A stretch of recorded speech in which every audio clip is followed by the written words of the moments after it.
Our next speaker is Master Chief Retired Thomas D. McAdams. Chief McAdams served in the U.S. Coast Guard for 30 years with assignments in Coos Bay, Reedsport, Ilwaco, Washington, and Newport. He served on 3 Coast Guard cutters. He has received many awards, including the Legion of Merit Award, the Coast Guard Medal, and the Gold Life Saving Medal. He has been involved in over 5,000 search and rescue missions and has spent hundreds of hours teaching rescue work. Retirement hasn't slowed him down. He has worked on a 60-foot fishing vessel and has become a member of the Newport Volunteer Fire Department. Chief McAdams has been featured in many magazines, including Life, Men's True, and National Geographic. Please welcome Master Chief Retired Thomas D. McAdams.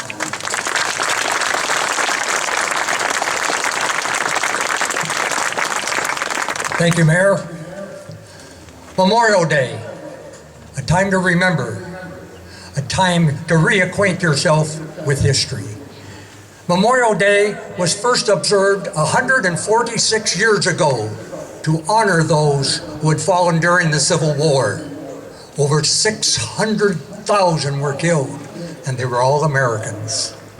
100 years ago, the Royal British ship Titanic struck an iceberg and was lost, taking with her 1,522 persons.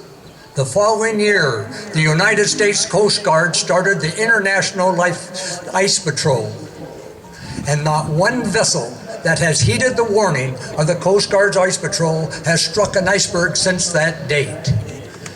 The history of the United States Coast Guard along our coast has been with unwavering dedication to the saving of life and property, but not without loss to the Coast Guard. Just Oregon and Washington alone over the last 70 years, over 20 surfmen or their crew have been lost at sea. I can remember the 36-foot motor lifeboat, the 44-foot motor lifeboat, there was the 52-foot motor lifeboat, and now the 47-foot motor lifeboat.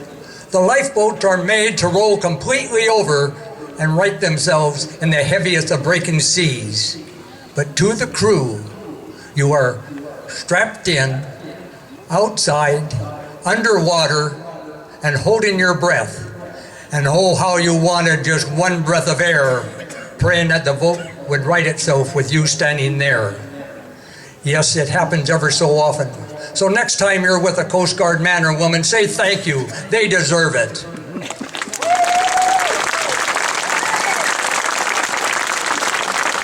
I'd like to tell you one little story. It is sad, but also courageous. The Columbia River, over 1,000 small boats out across the entrance. The weather turns bad. Several boats capsize. Many boats are disabled. And the Coast Guard saved a lot of lives that day, but 3 did not make it. The local funeral parlor was closed, so we took them to the station and we placed them in the equipment building. Then I get a call from a lady. There was no ID on these people. It had been stripped clean by the turbulent ocean, so we could not make any identifications. This lady calls me and she says her husband is overdue, and the boat she describes is one that was lost. I tell her of our situation, and short time later she comes to the station, bringing with her her 2 daughters, 10 and 12 years old. I talk with her for a while, and then I take her to the equipment building.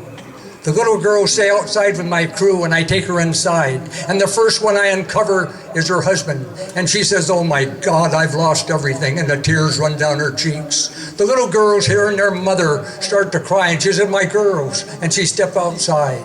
With the little girls hugging their mother and their tears flowing down their cheeks, she places her hand on my shoulder and she says, "I feel so sorry for you." I say, "Lady, I do not understand." And she says, "I only have to go through this once. You must have to go through it every week." Wow, what a lady. She just lost her husband, and yet she can find compassion for myself and my crew. Then the SAR bell hits and we're off on the next case. But I'll never forget that day or those words, "I feel so sorry for you." Yes, Memorial Day is a time to remember, but it's also a time to honor our country and its flag. Red Skelton. Hey.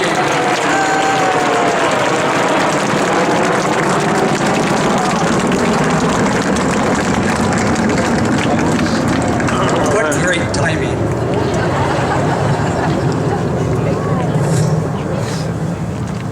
Red Skelton wrote of the Pledge of the United States and gave it a deserving understanding, of which I would like to close and share with you.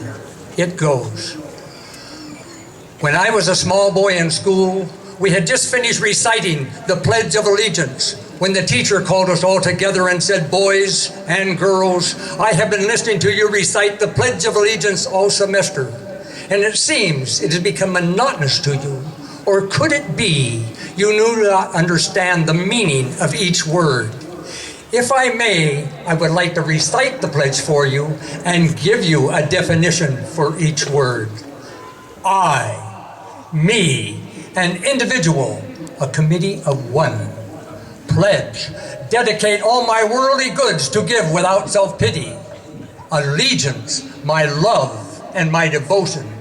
To the flag, our standard, Old Glory, a symbol of courage, and wherever she waves there is respect, because your loyalty has given her a dignity that shouts freedom is everybody's job. Of the united, that means we have all come together. States, individual communities united into 48 great states. 48 individual communities with pride, dignity, and purpose. All divided by an imaginary boundary, yet united to a common cause, and that's love of country, of America, and to the republic, a sovereign state in which power is invested into the representatives chosen by the people to govern. And the government is the people, and is from the people to the leaders, not from the leaders to the people, for which it stands, one nation, meaning so blessed by God, indivisible, incapable of being divided, with liberty, which is freedom, the right of power for one to live his own life without fears, threats, or any sort of retaliation, and justice, the principles and qualities of dealing fairly with others. For all. For all. That means, boys and girls, it is as much your country as it is mine. Since I was a small boy in school, 2 states have been added to our country, and 2 words have been added to the Pledge of Allegiance, under God. Wouldn't it be a pity if someone said that as a prayer, and that be eliminated from our schools too? I thank you.